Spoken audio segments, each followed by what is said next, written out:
Well, hey there, welcome to Worth It Wednesday. Every Wednesday we send a principle worth learning, a question worth answering, and a recommendation worth taking. Today's principle is one that sounds remarkably simple, but what I've learned is it's incredibly important to understand because it helps you diagnose the way to solution the problems you're currently experiencing. And here's the principle. It's that business and leadership are not the same thing.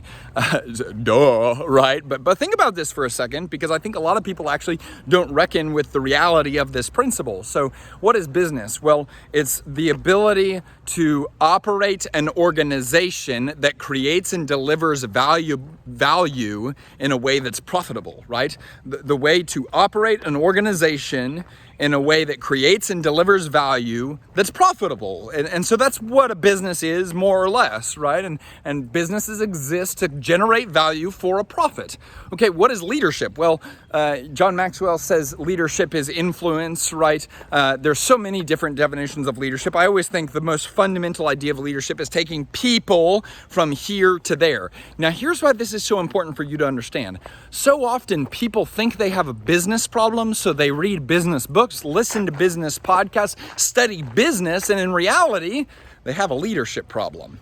And you can be the smartest business person in the world, and if you suck at leading people, it probably won't matter because you won't be able to scale anything beyond yourself, and you won't be able to sustain anything that has a meaningful effect on the human beings that your organization is designed to serve. So everything with regard to vision and culture and rallying and creating buy-in and coalescing resources around a common and unified goal, all of that stuff is going to be absent in your organization because you don't know how to lead people. But then let's think about this. There's a lot of people out there that are just really incredible leaders. They're energetic, they're charismatic, they're passionate. They have vision for days. They can picture a future that doesn't yet exist. And they just have this outrageous gift of being able to connect with people. And it's like, man, whenever you sit down with that person for coffee, it's like, man, this person's reading my mail and they're asking me to be a part of what they're doing. And I want to be a part of that because they're so energized by it. And man, like that's a gifting if used in the right way, especially like that's so incredible, right? That you can lead people in that way. Here's what I've noticed is that sometimes people lean so much into their leadership strengths that they use them as an excuse to be weak in the area of business.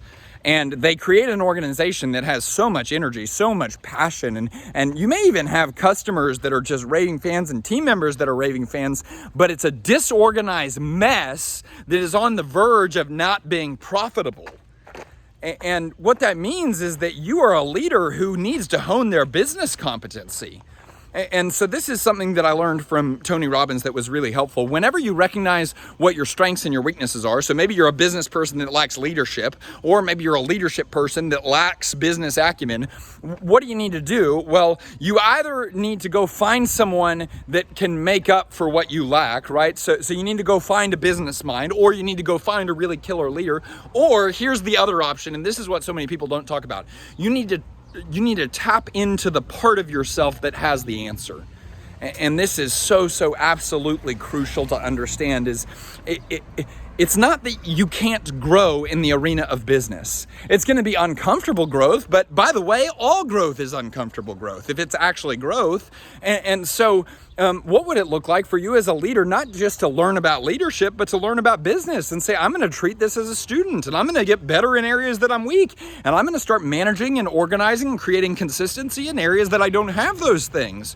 Your business will benefit. Or if you're a business mind and you love the finances, you love the numbers, you love creating the strategic plan and all of that, you're the type of person that can just go in your office and just be an introvert and just create all these plans for your business. What would it look like to start stretching yourself to become more of a leader?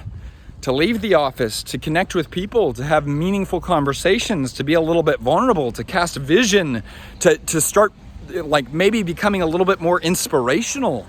And what I will tell you is, I'm not saying you're ever going to be an expert at these things, but you can certainly grow in them. Listen, business is a skill. Leadership is a skill. It's not an identity. I kind of hate that we call, some people are leaders, some people aren't, because that feels more fixed to me. Leadership is a skill. You're not born a leader. You become a leader. You become a business person. Business acumen is something you can gain. So remember, business and leadership are not the same thing.